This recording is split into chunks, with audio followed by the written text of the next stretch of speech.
Bencana alam adalah peristiwa atau rangkaian peristiwa yang dapat mengancam dan mengganggu kehidupan dan penghidupan masyarakat, yang disebabkan oleh faktor alam atau non-alam maupun manusia, sehingga mengakibatkan timbulnya korban jiwa, kerusakan lingkungan, dan kerusakan harta benda, dan juga berdampak pada psikologis. Di Indonesia sendiri ada 3 jenis bencana. Yang pertama yaitu bencana alam. Bencana alam adalah peristiwa atau serangkaian peristiwa yang disebabkan oleh alam. Contohnya seperti gempa bumi, tsunami, tanah longsor, kekeringan, dan juga angin puting beliung. Yang kedua yaitu bencana non-alam. Bencana non-alam adalah peristiwa atau serangkaian peristiwa yang disebabkan karena faktor non-alam. Contohnya seperti kegagalan teknologi, kegagalan modernisasi, epidemi, dan juga wabah penyakit. Yang ketiga adalah bencana sosial. Bencana sosial adalah peristiwa atau serangkaian peristiwa yang disebabkan oleh konflik antar manusia. Contohnya seperti konflik antar suku, komunitas, dan masyarakat atau teror. Kita akan membahas mengenai faktor yang memicu terjadinya cuaca ekstrim.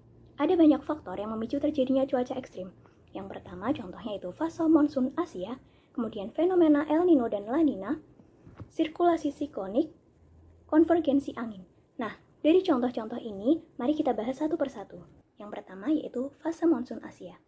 Fase monsun Asia adalah angin yang berhembus mulai dari skala regional dalam cakupan benua. Fenomena ini disebut juga angin musim. Kemunculan angin monsun disebabkan oleh gerak semu matahari terhadap bumi secara periodik di belahan bumi utara dan selatan. Situasi ini memicu kontas tekanan dan suhu antara benua dan samudera.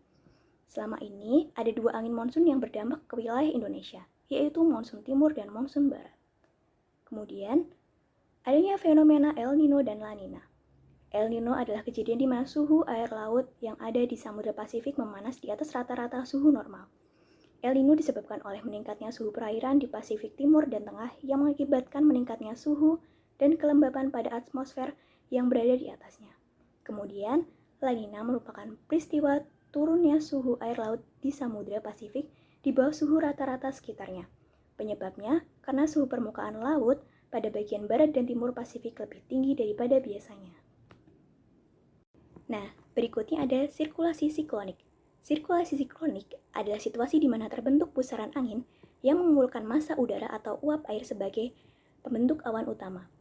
Kemudian ada konvergensi angin. Konvergensi adalah daerah pertemuan angin di mana kecepatan anginnya semakin kecil. Konvergensi dengan wilayah yang luas biasanya diakibatkan oleh keberadaan badai tropis. Nah, berikutnya yaitu adalah beberapa contoh kegiatan mitigasi yang dapat dilakukan pada cuaca ekstrim. Yang pertama, mengidentifikasi lokasi populasi yang rentan. Yang kedua, menyebarluaskan informasi pada publik. Analisis bahaya peristiwa cuaca ekstrim diperlukan sebagai langkah-langkah mitigasi untuk mencapai ketahanan pangan dan gizi. Sangat penting untuk mengidentifikasi strategi mitigasi perubahan iklim yang membawa manfaat dalam hal keamanan gizi. Penting untuk mengimplementasikan program yang selaras dengan bencana serta adaptasi perubahan iklim untuk mengurangi kelaparan dan kekurangan gizi. Peran ahli gizi dalam menghadapi bencana. Langkah perencanaan makan saat bencana. Yang pertama, perencanaan awal pemberian energi. Pada tahap perencanaan ini, kebutuhan energi diberikan 2100 kilokalori per orang per harinya. Untuk mempercepat langkah awal dalam pengambilan keputusan tentang estimasi bahan makanan yang dibutuhkan, serta untuk menghindari potensi terjadinya kelaparan pada fase awal bencana. Yang kedua, penyesuaian perencanaan energi berdasarkan populasi. Ada beberapa hal yang harus diperhatikan, seperti suhu. Kebutuhan energi dapat ditambah sekitar 100 kilokalori untuk setiap penurunan 5 derajat Celcius di bawah suhu 20 derajat Celcius. Kemudian, kesehatan atau status gizi penduduk. Jika salah satunya sangat buruk, kebutuhan energi dapat ditambah 100-200 kilokalori. Kemudian dapat dilihat dari distribusi demografi populasi. Jika distribusi demografi tidak normal, energi dapat disesuaikan. Selanjutnya, tingkat aktivitas. Jika populasi dalam aktivitas menengah hingga berat, perlu adanya penyesuaian kebutuhan energi yang lebih tinggi. Selanjutnya, yang ketiga adalah memilih komoditi pangan yang memenuhi persyaratan energi, protein, lemak. Menurut FAO atau WHO, estimasi tentang pemberian protein sebesar 10 hingga 12% dari total energi, dan lemak dapat diberikan sekitar 17%. Namun, untuk program pemberian makanan tambahan, lemak untuk anak kecil diberikan 30-40%, dan ibu hamil serta ibu menyusui dapat diberikan 20% dari total kebutuhan energi. Kemudian yang keempat, melakukan pemantauan dan tindak lanjut serta pengumpulan dan analisa data. Yang kelima, jika diperlukan, lakukan pengkajian penduduk untuk mengakses sumber pangan lain dan disesuaikan dengan pemberian makan. Intervensi makanan untuk kelompok rentan pada kondisi darurat. Kebutuhan bayi, baduta, dan balita yang perlu diperhatikan adalah yang pertama, jika terdapat bayi berusia kurang dari 6 bulan, maka tetap diberikan ASI. Sebaiknya tidak diberikan susu formula untuk mencegah kejadian diare.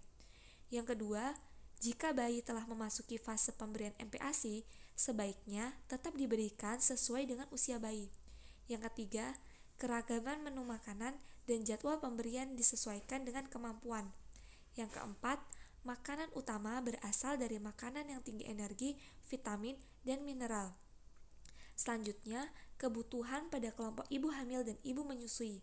Yang pertama yang perlu diperhatikan adalah diperlukannya makanan tambahan pada kelompok ibu hamil untuk memenuhi kebutuhan calon bayi dan kelompok ibu menyusui agar memelihara dan meningkatkan pemberian ASI. Yang kedua, peningkatan kebutuhan energi ibu hamil sebesar 300 kilokalori dan ibu menyusui 400 kilokalori berdasarkan angka kecukupan gizi tahun 2019. Selanjutnya, kebutuhan pada lansia.